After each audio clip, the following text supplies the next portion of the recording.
Fitness, defined as being in good health and physical condition due to exercise and proper diet, the number one resolution of the new year, and also the first broken promise. Before a select few, fitness is more than a casual whim. It's a lifestyle. And for Gabriel, owner of Good News Fitness, it's his livelihood. I'm Rocky McCoy, and I'm here to find your why. What's your excuse?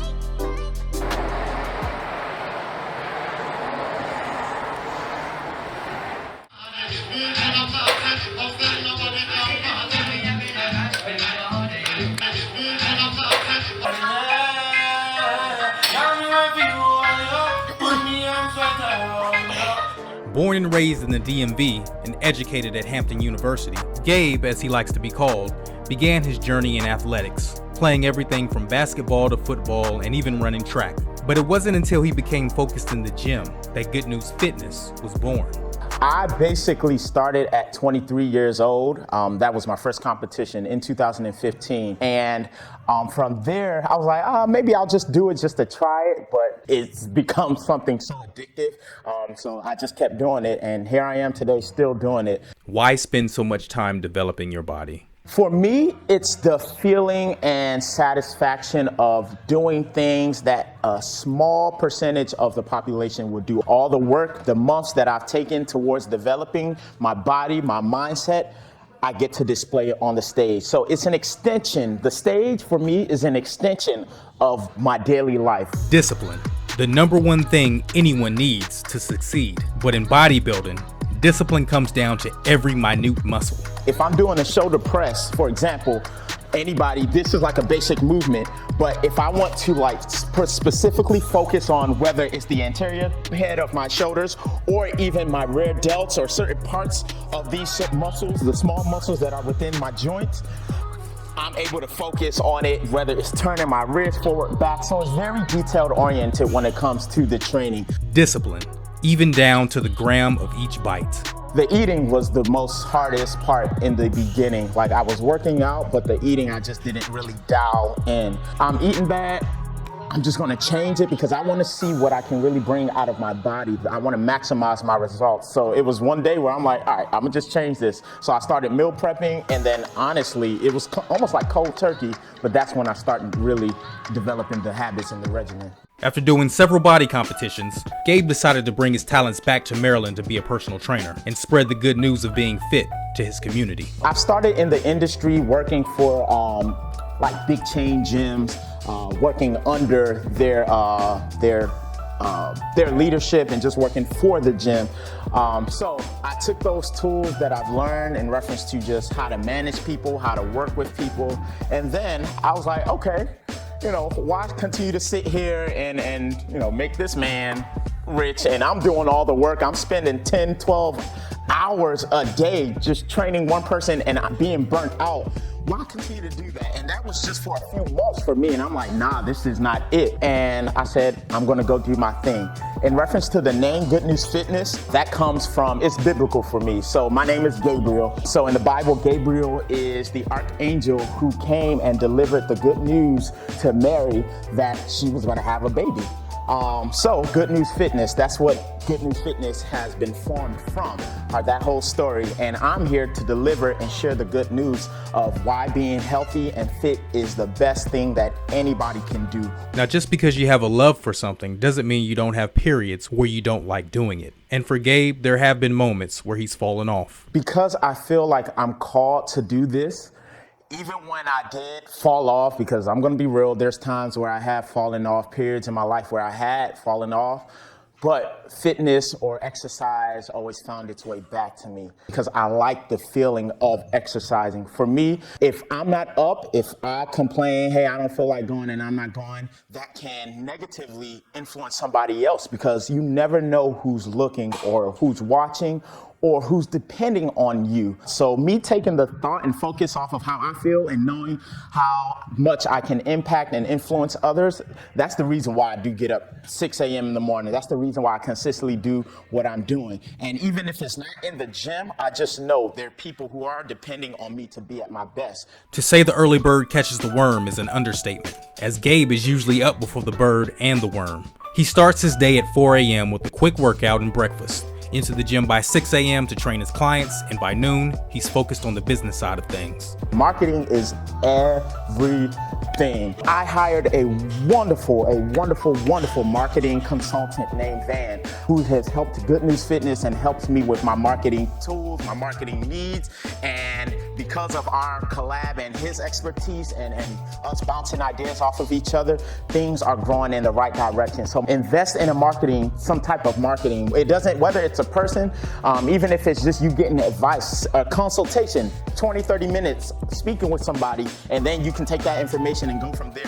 Whatever it is, invest. Take the time to invest in that piece from a marketing standpoint in your business. After promotions, it's studying techniques, and from 5 to 8, it's the afternoon wave of clients. But of course, for every thankful client, Gabe has to deal with inconsistent ones.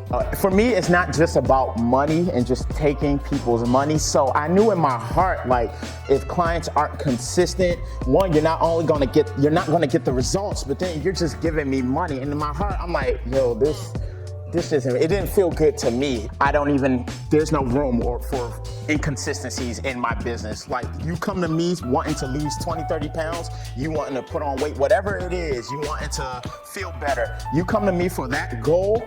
If things aren't in alignment after, say, like a month, then I'm not for you. Things seemed to be on the up and up.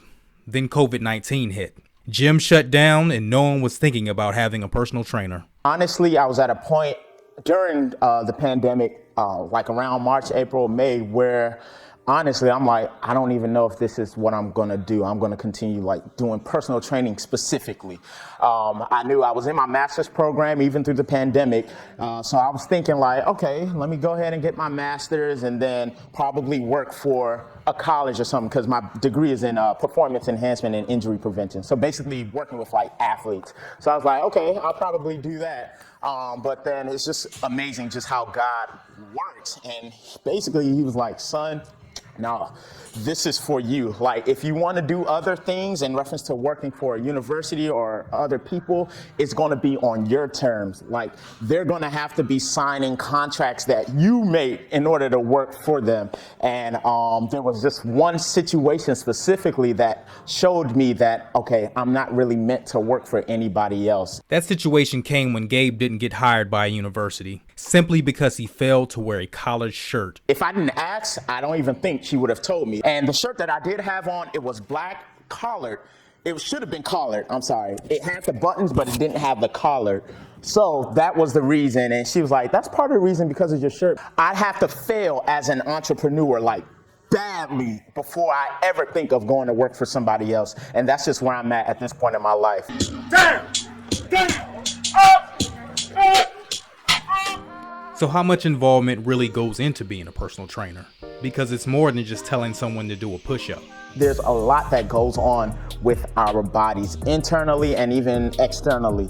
So you're coming to me and trusting that I can help you get to this point. And I take that as a really big responsibility. Based on their goals and their needs, I develop their programs and plans based on that. Because of I just have so much experience doing this, sometimes, and it depends on the client, I may write their program out for them to actually see. And it's not just a thing of just, hey, just do this, I want you to do this, or do 100 push-ups, but why am I doing 100 push-ups? So tell me how you feel, how you feeling today, any aches or pains, and me actually listening to the client, not just, oh, okay, you got a pain, you just crying, or you just saying, no, me actually listening. And I can see just by their movement patterns, like if there's a certain pain, like say if there's a certain pain in their traps, if their shoulders are elevated, that just means there's something going on in the traps. So I can also see it too, aside from them telling me that they're hurt. So building that form of communication is important. Coming from someone who started his business in his early 20s, Gabe has some advice for those starting out a little later in their journey. There's plenty of certifications outside of personal training certs that you can get that's going to help you just add your tools, such as nutrition certs.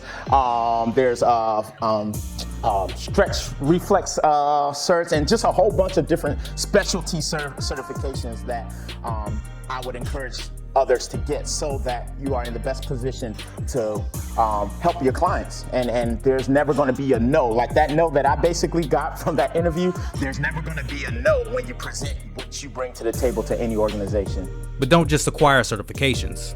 Be specific in your craft. Knowing your niche will eliminate some of the guesswork. My niche is strength and conditioning. So strength from an aspect of resistance training, flexibility, core, balance, helping my clients to be strong in those areas. And then conditioning. So that's the respiratory system, making sure that their hearts are pumping efficiently, their lungs are efficient, and pretty much just the respiratory system is very efficient. So that's the strength and conditioning part. Now, I do also, because I work with a lot of women, it's important for me to really have a good understanding of like the endocrine system, which is things such as like hormones and all those types of things, because I work with so many women. So that way, if one of my female clients aren't losing weight, yet she's doing everything to the T from following her diet, I'm not just gonna say, okay, you're not doing this because you're cheating or you're not working hard. No, it may be an hormonal issue. And of course, the elephant in the room, rates. How does one really make a living training in fitness? So I have 10 years of experience in this industry. I started at like 22. And then education. So I went to school for this. I got my master's in this. And even just through the experience that I've got through bodybuilding and just everything. So I base my rates off of that education and experience. And then I also look at like, what's the going rate in the area? So whether it's Maryland, a city in Maryland, or even if, say, I lived in New York, I find out, okay, what's the average, I guess, salary for personal trainers? And then I can see, okay, this is the going rate, and I can adjust accordingly based on the going rate. So from a business standpoint, just look at your target, get a gauge of your target market, the type of clients that you want to attract, whether it be older people, young people, athletes, women, and see the demographics and look into the demographics, and then kind of go from there in reference to planning like, okay, this is where I want to be, and these are the people that I want to work with. Even with all he's accomplished since the age of 22, Gabe, like all of us, has had to deal with the voices of failure. There have been times, and are times, where I do feel like a failure, like, because I can be so hard on myself, and I do know that I am a hard worker. So it can be like, maybe for me, like 2 days of not really doing anything, whether it's business or anything, working out, and I feel like I've lost so much. Like, I feel like I'm wasting so much time. How do you overcome that? By setting goals and actual steps. So like for me now, I have a planner. This isn't something that I've done years ago. Like, I actually use a planner now. So what I need to do on tomorrow is written out in my planner. And by at least seeing it, I know, okay, that I can at least do one thing or two things that's on that plan. Doing something is better than not doing nothing. So what's the end game? Gabe is honest about the fact that his body can only take this lifestyle for so long. So business, the end game for me in reference to business is to have many Good News Fitness gyms. That way I can reach more people, I can help more people live healthier lifestyles. In reference to me personally, I want to consistently do this and like have workshops, seminars, and do that for like even till I'm like 60, 70. That's nothing that I have to do in reference to lifting weights, traveling the world, speaking, sharing my story, and really just spreading the good news of health and fitness. As always, I end my interview with these last two questions. What advice would you give your younger self? There's so many things that at this point in my life, I know I could have accomplished had I not had procrastinated. So I would tell my young self to stop procrastinating. Don't procrastinate. It's a killer of dreams. If you're not doing things on a day-to-day basis to progress and to get closer to where you need to be, you're not getting better. And what advice would your younger self give you? My young self would tell me now to continue to step on stage and continue to compete and continue to do this for as long as you can. Come on, Christina, keep going. I move differently because of just what God is doing in me, and He's allowing me to do things that's challenging for other people to do. He's allowing me to do what people may think is impossible. I say good news, who say fitness? Good news! Fitness! Good news! Fitness! I love y'all. What's up, y'all? My name is Gabe, owner of Good News Fitness. Good News Fitness is my excuse. What's yours?